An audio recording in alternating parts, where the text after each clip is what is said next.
नमस्कार, मैं श्रुति स्वागत करती हूं आपका नेशनल भारत में। क्रम में मंच पर उपस्थित प्रदेश सरकार में मेरे वरिष्ठ सहयोगी जल शक्ति मंत्री श्री स्वतंत्र देव सिंह जी, माननीय सांसद श्री वीरेंद्र सिंह मस्त जी, विधान परिषद के माननीय सदस्य श्री विशाल सिंह जी, भारतीय जनता पार्टी के जिला के अध्यक्ष श्री भानु प्रताप सिंह जी, जिला पंचायत अध्यक्ष श्रीमती सपना सिंह जी, पूर्व मंत्री श्रीमती संगीता बलवंत जी, पूर्व विधायक श्रीमती अलका राय जी, पूर्व विधायक श्रीमती सुनीता सिंह जी, भारतीय जनता पार्टी के सभी पदाधिकारीगण और इस क्षेत्र के बाढ़ प्रभावित सभी परिवार के सदस्यगण, उपस्थित भाइयों बहनों, संकट के समय में पूरी सरकार और प्रशासन आपके साथ खड़ी है। यह आश्वस्त करने के लिए आज मैं आपके बीच में यहाँ पर स्वयं उपस्थित हुआ हूँ। मैंने जनपद गाजीपुर के सभी बाढ़ प्रभावित क्षेत्रों का दौरा किया है और दौरा करने के उपरांत अब मैं इस राहत शिविर में यहाँ पर आया हूँ। हम सब जानते हैं कि उत्तर प्रदेश में तो वैसे बारिश बहुत कम हुई है, एवरेज से भी कम हुई है, लेकिन यहाँ पर जो भी ये समस्या खड़ी हुई है, यह राजस्थान और मध्य प्रदेश से अतिरिक्त जल छोड़ने के कारण पैदा हुई है। राजस्थान में और मध्य प्रदेश में बहुत तेज बारिश हुई और पिछले सप्ताह वहां पर जब तेज बारिश होती है तो अकेले राजस्थान से 26 लाख क्यूसिक जल छोड़ने और ऐसे ही मध्य प्रदेश से भी 4 लाख क्यूसिक से अधिक जल छोड़ने के कारण चंबल नदी, बेतवा नदी और अन्य सहायक नदियों में जलस्तर काफी बढ़ गया था, जिसके कारण यमुना जी में फिर गंगा जी में ये भीषण जल प्लावन की समस्या खड़ी हुई। यद्यपि यह विगत वर्ष से कम है, लेकिन फिर भी पहले से ही कम वर्षा के कारण पीड़ित किसान के लिए अचानक इस पानी के आने के कारण जल प्लावन की स्थिति कुछ क्षेत्रों में हुई है और प्रदेश के अंदर लगभग 1100 गांव इससे प्रभावित हुए हैं।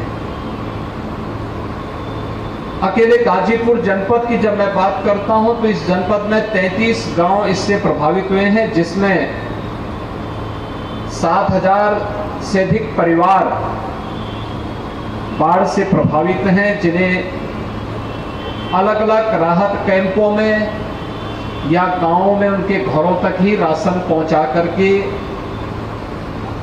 भोजन सामग्री उपलब्ध करा करके प्रशासन सहायता के कार्यों को आगे बढ़ा रहा है। बाढ़ प्रभावित उन क्षेत्रों में कल हमारे मंत्रीगण इटावा, औरैया, जालौन, हमीरपुर का दौरा करने, प्रयागराज का दौरा के बाद आज मैं स्वयं वाराणसी, गाजीपुर और चंदौली के दौरे पर आया हूं।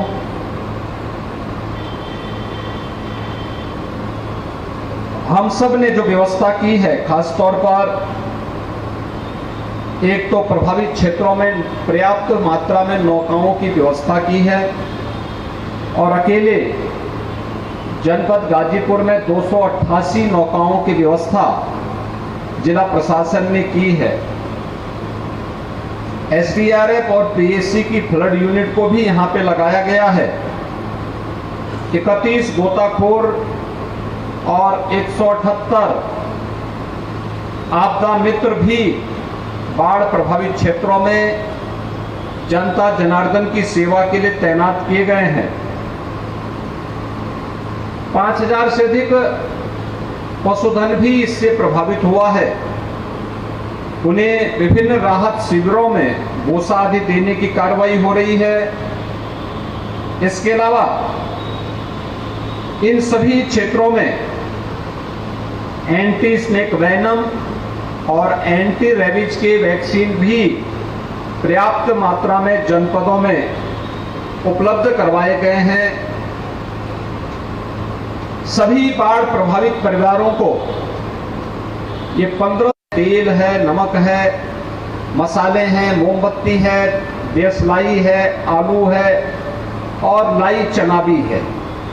ये 15 दिन का पैकेट किट के रूप में प्रत्येक प्रभावित परिवार को उपलब्ध करवाया जा रहा है। ये आपदा है। आपदा के संकट के समय सरकार आप सबके साथ में खड़ी है और मैं आप सबको इस बात के लिए आश्वस्त करता हूं कि सरकार बाढ़ से बचाव के लिए जनता जनार्दन के साथ खड़ी होकर के युद्ध स्तर पर जितनी भी सहायता हो पाएगी हर स्तर पर सरकार उसकी सहायता करेगी। साथ ही साथ हमने ये भी व्यवस्था की है कि सूखे के कारण किसानों को जो नुकसान हो रहा है, हमारा प्रयास है कि अभी दलहन तिलहन आदि बोने का समय है। सब्जी आदि के बीज ये हम सभी लघु सीमांत और अन्य प्रभावित किसानों को उपलब्ध करवा रहे हैं। कल ही उत्तर प्रदेश के कैबिनेट ने 2000 कुंटल तोरई के बीज मुफ्त में किसानों को उपलब्ध करवाने की व्यवस्था प्रदेश के अंदर की है। ऐसे ही मैंने दलहन और तिलहन से जुड़े हुए सब्जी के बीजों को उपलब्ध करवाने के लिए कृषि विभाग को, उद्यान विभाग को पहले ही निर्देशित किया है। मुझे पूरा विश्वास है कि आपदा के समय में हम लोग जनता जनार्दन के साथ खड़े होकर के उनकी सहायता करेंगे। प्रशासन को इसकी सख्त हिदायत दी गई है। अपने जनप्रतिनिधियों को भी जनता जनार्दन की सेवा में लगने के लिए कहा गया है। भारतीय जनता पार्टी के कार्यकर्ताओं को भी जनता जनार्दन की सेवा में पूरी तत्परता के साथ कार्य करने के लिए कहा गया है। और मैं आप सबको आश्वस्त करता हूं कि डबल इंजन की सरकार आपको राहत देने में किसी भी प्रकार से कोई कोताही नहीं बरतेगी और संकट के समय में आपके साथ हर स्तर पर खड़ी होकर के आपको सहायता प्रदान करेगी। आप सब इस आपदा से मुक्त हो, यही कामना करते हुए मैं अपने वाणी को यहीं पे विराम दे रहा हूं। धन्यवाद। जय हिंद। तो आप सभी दर्शक मुझे दीजिए इजाजत, फिर मिलेंगे।